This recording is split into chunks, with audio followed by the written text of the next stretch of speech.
నమస్తే. నేను మీ ప్రశాంత్. ఈ మధ్య కాలంలో చూసుకున్నట్లయితే గనక వైసీపీలో చాలా మంది అరెస్ట్ అవుతున్నారు. ఇదే క్రమంలో జగన్ గారు కూడా అరెస్ట్ అవ్వబోతున్నాడు అని చెప్పేసి చాలా రోజుల నుంచి అంటున్నారు. ఇంతకీ అసలు ఎప్పుడు అరెస్ట్ కాబోతున్నాడు? నిజానికి అరెస్ట్ అవుతున్నాడా లేదా? దీని గురించి అయితే మాట్లాడేందుకు ప్రస్తుతం మనతో పాటు సీనియర్ జర్నలిస్ట్ సిఎస్ రావు సార్ గారు ఉన్నారు. నమస్తే అండి. నమస్తే సార్, జగన్ గారు అరెస్ట్ అవుతున్నాడు అని చెప్పేసి చాలా రోజుల నుంచి అంటున్నారు. అసలు నిజానికి అరెస్ట్ అవ్వబోతున్నాడా? నాకు ఈ మధ్యకాలంలో సోషల్ మీడియా న్యూస్ కానీ లేదంటే కొన్ని మెయిన్ మీడియాలో వస్తున్నటువంటి న్యూస్ కానీ వాటిని చూస్తే నిజంగా జగన్ అరెస్ట్ అయ్యే అవకాశం ఉందా లేదా అనే దాని మీద ఆసక్తిగా ఉంది. నాకు ఒక సామెత కూడా గుర్తొస్తుంది. నాకు అదిగో పులి అని చెప్పి చిన్నప్పుడు చెప్పేవాళ్ళు అనమాట. ఎవరైనా కొన్ని పిల్లల్ని భయపించడానికి అదిగో పులి వస్తుంది అని చెప్పి. అంటే ఇక్కడ పులి ఎవరంటారు మరి? అదే అదిగో పులి అంటే ఆ పులి ఉండదు అక్కడ, ఊరికే పిల్లలకి అలా మభ్య పెట్టడానికి చెప్తుంటారు అనమాట. అలాగే ఆ సామెత గుర్తొస్తుంది జగన్ అరెస్ట్ అనగానే. యాక్చువల్గా జగన్ని అరెస్ట్ చేయడానికి కావలసినటువంటి అన్ని రకాల ఎవిడెన్స్లు కానీ లేదా అనేక రకాల ఎవిడెన్స్లతో పాటు ఆల్రెడీ కేసులు కూడా ఉన్నాయి, పాత కేసులు ఉన్నాయి. ఆల్రెడీ 16 నెలలు ఆయన జైల్లోకి వెళ్ళున్నాడు. ఇప్పటికీ బెయిల్ మీదనే బయట ఉన్నాడు అని చెప్పేసి వింటున్నాం. బెయిల్ మీద ఉన్నారు కదా, ఇది వరల్డ్ రికార్డు. బెయిల్ మీద ఆయన ఉండటం అనేది వరల్డ్ రికార్డు. ఇది యాక్చువల్గా లండన్ యూనివర్సిటీలో కూడా భారత న్యాయ వ్యవస్థ మీద ఒక స్టడీ చేస్తున్నారు, దాంట్లో ఒక సబ్జెక్టుగా కూడా పెడుతున్నారు అనేది ఒక న్యూస్ కూడా వచ్చింది ఆ మధ్యకాలంలో. ఇది జగన్మోహన్ రెడ్డి గారి కేసుల మీదనే ఒక కేస్ స్టడీ లాగా. ఎందుకంటే ఒక న్యాయ వ్యవస్థకి ఒక కేస్ స్టడీ లాగా ఆయన కేసులు ఉన్నాయి అనేది అప్పట్లో లండన్ యూనివర్సిటీలో ఏదో ఒక చాప్టర్ కూడా పెట్టారని చెప్పేసి అన్నారు. ఇది ప్రపంచవ్యాప్తంగా కూడా చర్చ జరుగుతుంది. ఇండియన్ జ్యుడిషియరీ వ్యవహారం మీదనే జగన్మోహన్ రెడ్డి కేసులు, ఇండియన్ జ్యుడిషియరీ అనే దాని మీద ఒక కేస్ స్టడీ లాగా చూస్తున్నారనేది ఉంది. ఎందుకు ఉంది అని అంటే దాదాపుగా 12-13 సంవత్సరాలు అవుతుంది జగన్మోహన్ రెడ్డి గారు బెయిల్ మీద బయటకు వచ్చి. ఆయన బెయిల్ మీదే ఉన్నారు. బహుశా దేశంలో ఏ నిందితుడు కూడా ఆ విధమైనటువంటి అంటే 12 సంవత్సరాలు 13 సంవత్సరాలు బెయిల్ మీద ఉండడం, ఆ బెయిల్ మీద ఉన్నటువంటి అతనే ముఖ్యమంత్రి కావడం, ఆయన మీద కేసులు పెట్టినటువంటి వాళ్ళు, లేదంటే ఆయన మీద ఛార్జ్షీట్లు పెట్టినటువంటి వాళ్ళు, లేదంటే ఆయన్ని అరెస్ట్ చేయడానికి ప్రయత్నం చేసినటువంటి పోలీస్ విభాగం, ఇవంతా కూడా ఆయన కంట్రోల్కి వెళ్ళిపోయింది. ముఖ్యమంత్రి అయ్యంగానే ఆటోమేటిక్గా వెళ్ళిపోతుంది కదా. సో ఇలాంటి పరిస్థితి ఎందుకు వచ్చింది అని అంటే బీజేపీ ఢిల్లీ పెద్దలు అండదండలు పుష్కలంగా ఇవాళకి కూడా ఉన్నాయి అనేది వినిపిస్తూ ఉంది. ఓకే, లేదంటే వ్యక్తిగత హాజరు నుంచి మినహాయింపు ఎప్పుడో సిబిఐ కోర్టు ఇచ్చింది ముఖ్యమంత్రి అయిన తొలి రోజుల్లో. ఆ వ్యక్తిగత హాజరు నుంచి మినహాయింపు అనేది క్యాన్సిల్ కావాలి, రద్దు కావాలి యాక్చువల్గా అయితే. ఎందుకు? అప్పుడు ప్రతి శుక్రవారం కూడా ఆయన కేసు కోర్టులో హాజరు కావాలి. ప్రతి శుక్రవారం ఆయన ఉన్నటువంటి కేసులు, ఈడీ కేసులు కానీ సిబిఐ కేసులు కానీ వాటి మీద విచారణకు హాజరు కావాలి. సుప్రీంకోర్టు కూడా చెప్పింది. ఏం చెప్పింది? రెగ్యులర్ విచారణ జరగాలి ఈ కేసుల మీద అని చెప్పి.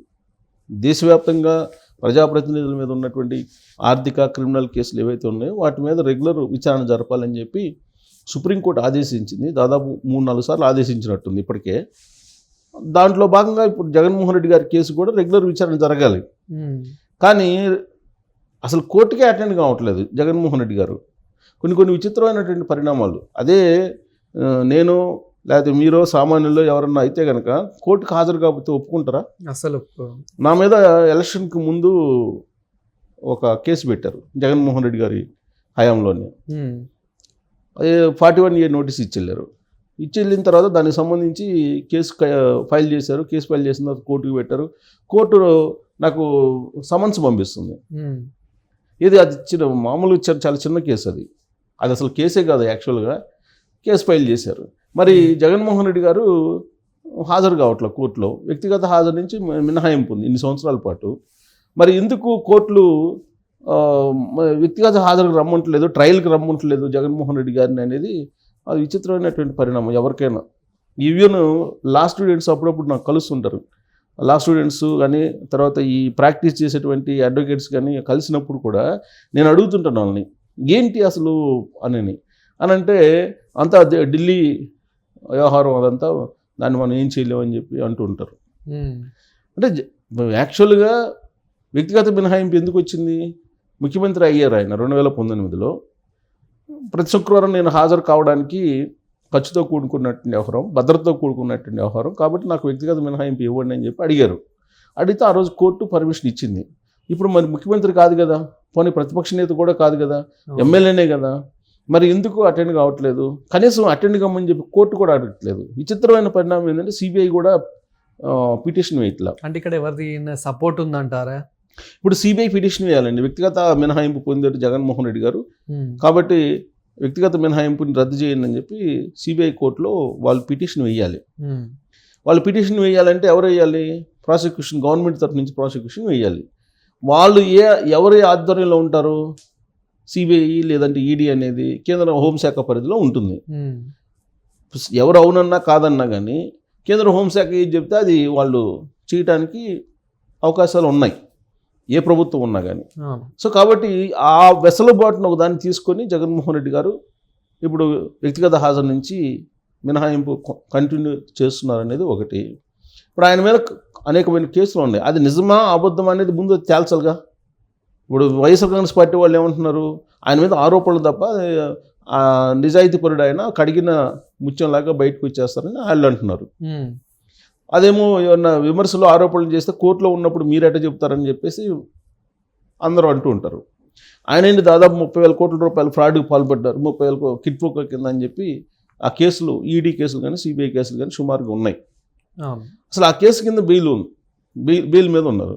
సరే, ఇప్పుడు అదనంగా చంద్రబాబు నాయుడు గారు ఏం చెప్పారు? 2000 ఎన్నికలకు ముందు, 24 ఎన్నికలకు ముందు మైనింగ్ స్కామ్ ఉంది, ల్యాండ్ స్కామ్ ఉంది, తర్వాత లిక్కర్ స్కామ్ ఉంది, ఇలా అనేక రకాల స్కాములు చెప్పారు. నా దగ్గర ఆధారాలు ఉన్నాయని చెప్పారు. అధికారంలోకి వచ్చారు. అధికారంలోకి వచ్చిన తర్వాత శ్వేతపత్రాలు విడుదల చేశారు. మరి వాటిని బేస్ చేసుకొని కేసు ఫైల్ చేయాలి కదా ఆయన మీద. ఇప్పుడు ఎవరిని అరెస్ట్ చేస్తున్నారు? నందిగం సురేష్ లాంటి వాళ్ళని, లేదంటే కొడాలి నానిని కూడా అరెస్ట్ చేయలేదులే, ఆయన వల్లభనేని వంశీ, తర్వాత బోరుగడ్డ అనిలు, ఇలాంటి వాళ్ళని అరెస్ట్ చేస్తున్నారు. మరి అసలు ఆరోపణలు చేసిన చంద్రబాబు గారు ఎవరి మీద? జగన్మోహన్ రెడ్డి గారి మీద కదా. దానికి సంబంధించిన ఆధారాలు ఉన్నాయని చెప్పి చెప్తున్నారు కదా. మరి ఈ విషయంలో ఎందుకు ఒక అడుగు కూడా ముందుకు వెళ్ళకపోతున్నారంటే ఢిల్లీ పెద్దలు ఉన్నారు అని. ఈయనేమో జగన్మోహన్ రెడ్డి గారు ఏమంటారు? మళ్ళీ నేను అధికారంలోకి వస్తాను, మీ అంతు చూస్తానని చెప్పేసి అధికారులు భయపిస్తున్నారు. బట్టలు ఒకటి తీసి నిలబెడతాను అంటున్నారు. సప్త సముద్రాల అవతల ఉన్నా కానీ పట్టుకొచ్చి నేను శిక్షిస్తాను మిమ్మల్ని, నేను వదిలిపెట్టను అని చెప్పేసి ఆయన వార్నింగ్లు ఇస్తున్నారు. ఇవన్నీ చూస్తుంటే అదిగో పులి సామెతలాగా అనిపించట్లేదా? నాకు నిన్నెవరిదో ఒక డేట్ కూడా ఫిక్స్ చేసి చెప్తున్నారు, ఉగాది ముందే అరెస్ట్ అవుతాడు ఈయన అని. అసలు అరెస్ట్ అయ్యే సిచ్యువేషన్ ఎక్కడుంది? ఎక్కడ కనిపిస్తుంది అరెస్ట్ అయ్యే సిచ్యువేషను? ఇప్పుడు నరేంద్ర మోడీ గారేమో ఆయన దేశ భక్తుడు, భారతదేశం భక్తుడు, అసలు అవినీతి రహిత పాలన అందిస్తాడని చెప్పి ఆయన మీద ఒక అభిప్రాయం ఉంది బీజేపీ వాళ్ళల్లో. మరి ఇక్కడ చూస్తేనేమో జగన్మోహన్ రెడ్డి గారికి మరి ఆయన మైహూనా అన్నట్టుగా వ్యవహరిస్తున్నాడు అనేది చాలామంది చెప్తున్నటువంటి మాటలు. మరి ఇలాంటి పరిస్థితుల్లో జగన్మోహన్ రెడ్డి గారు అరెస్ట్ అనేది ఎండమావి అంటే ఏంటి? మనం ఇక్కడి నుంచి చూస్తుంటే ఆకాశం భూమి కలిసి ఉన్నట్టు కనిపిస్తుంది. తీరా అక్కడికి పోయిన తర్వాత మనకి అది అబద్ధం అని చెప్పి తేలుతుంది. మళ్ళీ ఇంకో చోట కనపడుతుంది అనమాట ఎండమావి, అక్కడేదో కలిసి ఉన్నాడు. మళ్ళీ అక్కడికి పోతే అక్కడ కూడా అంతే కనిపిస్తుంది. ఆ విధంగా ఉంది జగన్మోహన్ రెడ్డి గారి అరెస్ట్ అనేది. రాష్ట్ర ప్రభుత్వం కూడా ఏం చేయలేని పరిస్థితి ఉంది. జగన్మోహన్ రెడ్డి గారి మీద చాలా ఎవిడెన్స్లు ఉన్నాయి, చాలా అవినీతి పాల్పడ్డాడు, కంటైనర్లో డబ్బులు విదేశాలకు పంపించారు, ఇలాంటి ఆరోపణలు ఉన్నాయి కదా, ఆధారాలు ఉన్నాయని చెప్తున్నారు కదా. లిక్కర్ స్కామ్లో ఉన్నాయన్నారు, మైనింగ్ స్కామ్లో ఉన్నారు, ల్యాండ్ స్కామ్ అన్నారు, ఇన్ని రకాల స్కాములు చెప్తున్నారు కదా. ఒక్క స్కామ్లన్నా అరెస్ట్ చేయగలిగారా? పోనీ ఒక్క స్కామ్లో అన్నా ఆయన అదుపులో తీసుకుని విచారించగలిగారా? ఆ చుట్టుపక్కల వాళ్ళని, అధికారులని చేస్తున్నారు తప్పితే ఆయన్నే టచ్ చేయలేదుగా. అదే జగన్మోహన్ రెడ్డి గారు అయితే స్కిల్ డెవలప్మెంట్ కేసులో నిరాధారమైన ఆరోపణలతోటి చంద్రబాబు నాయుడు గారిని తీసుకెళ్ళి 53 రోజులు జైల్లో ఉంచారు.